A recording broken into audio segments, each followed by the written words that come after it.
Teman-teman, sekarang kita masuk ke dampak bullying menurut agama Islam. Yang pertama itu kerusakan akhlak adalah kegiatan yang bertentangan dengan akhlak mulia. Seorang yang terbiasa menyakiti orang lain bisa mengalami kerusakan hati, menjadi kurang peka dan semakin jauh dari sifat-sifat terpuji.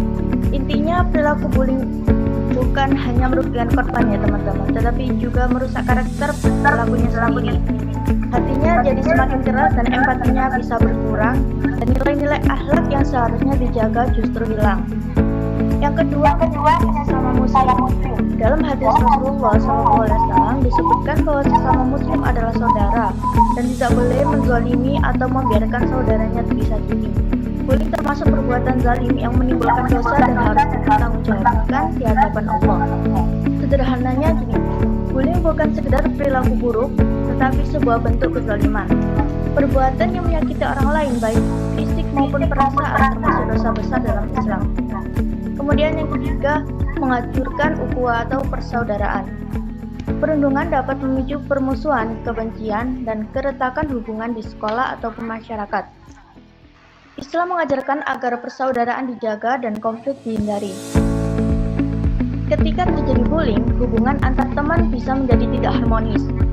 Rasa saling percaya bisa menurun. Hal ini bertentangan dengan ajaran Islam yang menekankan pentingnya hidup rukun.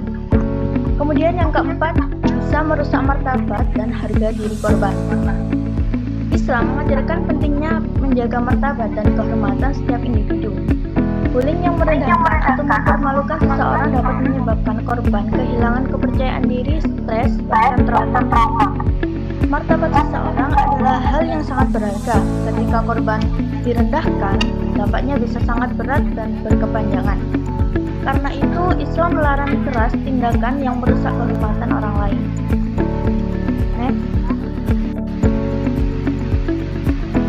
Kemudian kita masuk ke tujuan pengabdian masyarakat melalui media sosial. Di sini tujuan kami melakukan pengabdian masyarakat melalui media sosial adalah yang pertama yaitu ada meningkatkan kesadaran bahaya bullying. Tujuannya agar lebih banyak orang memahami bahwa bullying memiliki dampak serius dan perlu dicegah sejak dini.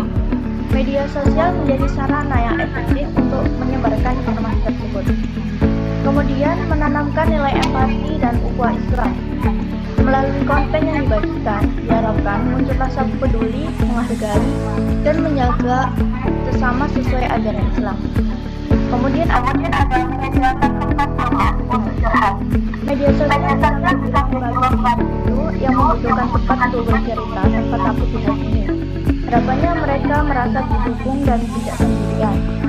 Kemudian mendorong kebijakan sekolah anti bullying. Dengan meningkatkan kesadaran, diharapkan sekolah lebih tegas dalam membuat kebijakan yang melindungi siswa dari tindakan.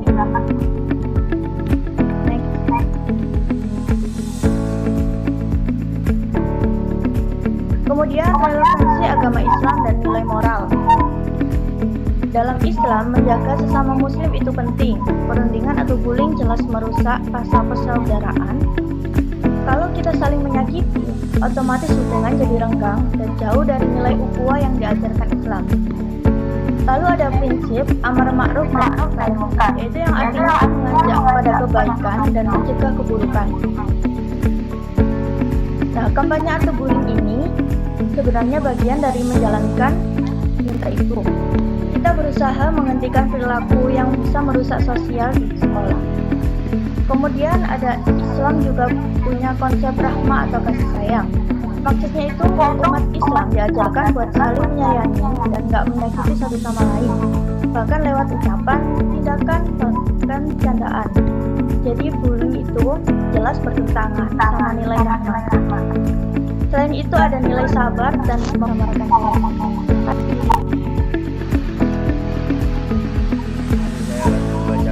Tentang kesimpulan dari yang terjadi di SMA 22 Jakarta. Pada kasus yang terjadi di SMA 22 Jakarta, kita belajar bahwa bullying masih sering dianggap sepele, padahal dampaknya sangat serius. Dalam Islam, bila diajarkan akhlak, kasih sayang, dan persaudaraan, nilai-nilai yang sebenarnya mencegah bullying. Media sosial juga bisa kita manfaatkan sebagai sarana edukasi anti bullying. Program pengabdian masyarakat dengan pendekatan Islam membantu memperkuat karakter moral siswa. Jadi, dengan kerjasama antara sekolah, mahasiswa, dan komunitas, kita sama-sama bisa membangun sekolah yang lebih aman dan islami.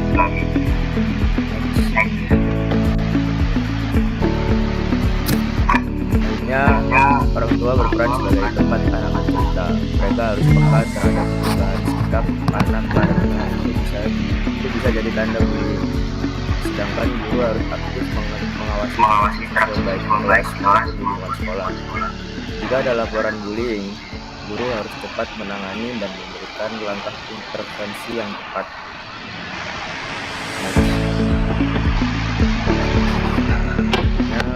Bullying adalah tanggung jawab kita bersama. Kita harus menciptakan lingkungan sekolah yang aman dan membuat siswa merasa dihargai. Setiap bentuk bullying harus segera ditindaklanjuti dan kita harus memberikan pendidikan karakter agar siswa termotivasi dan menjaga satu sama lain. Sekian dari pelajarannya, boleh minta tolong buat podcast, buat dokumentasi